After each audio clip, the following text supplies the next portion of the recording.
Israel और Hamas के बीच छिड़ी जंग में अब इतने किरदार आ चुके हैं कि इजरायल के लिए वापस लौटने का कोई रास्ता फिलहाल नहीं दिखाई देता। लेबनान से हिजबुल्लाह के रॉकेटों की आंधी से इजरायल टहलता जा रहा है, तो साथ ही गाजा और इराक में इस्लामिक रेजिस्टेंस ग्रुप ने आईडीएफ की नींद उड़ा दी है।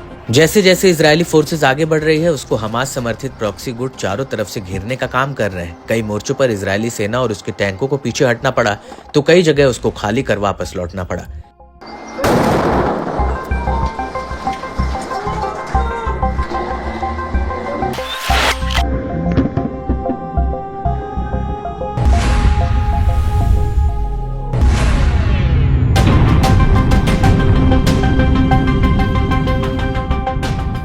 क्योंकि इजरायल हमास के साथ साथ ईरान, इराक, लेबनान के साथ जंग में बुरी तरह फंस चुकी है।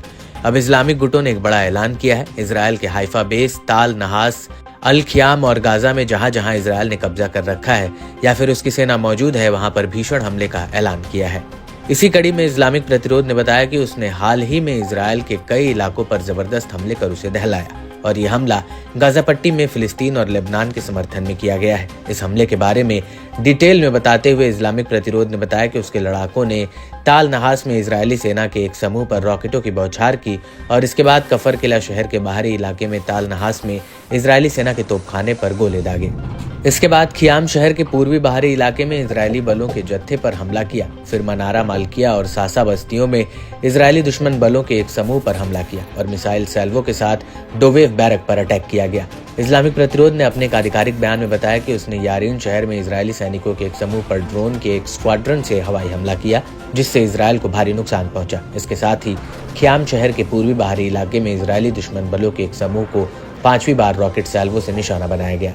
अल कासिम, अल कुद्स, हिजबुल्लाह और हमास के दूसरे लड़ाके लगातार इजरायली सेना पर हमला कर रहे हैं। इजरायली सेना की तरफ से उन्हें बराबरी से टक्कर मिल रही है, लेकिन आईडीएफ को लेबनान के इलाकों की जानकारी नहीं होने की वजह से गोरिल्ला अटैक में भारी नुकसान पहुंच रहा है। हिजबुल्लाह लगातार अपने मिसाइलों के जखीरों में से एक के बाद एक हमले कर रहा है। उसने हाइफा के पूर्व में मिसाइलों को निशाना बनाया है। प्रतिरोध का ये मानना है कि इजरायल लेबनान और गाजा में जब तक अपने हमले रोक नहीं देता, तब तक उसके हमले भी जारी रहेंगे और मिडिल ईस्ट में जारी घमासान को बढ़ाने में ईरान समर्थित प्रॉक्सी गुटों का बड़ा हाथ रहा है। चाहे वो लेबनान का हिजबुल्लाह हो या यमन के हूती लड़ाके या फिर इराक का इस्लामिक प्रतिरोध या खुद ईरान। गाजा युद्ध से शुरू हुए खून खराबे का दायरा अब बढ़ चुका है। इसकी आग से अब पूरा मिडिल ईस्ट धधक रहा है।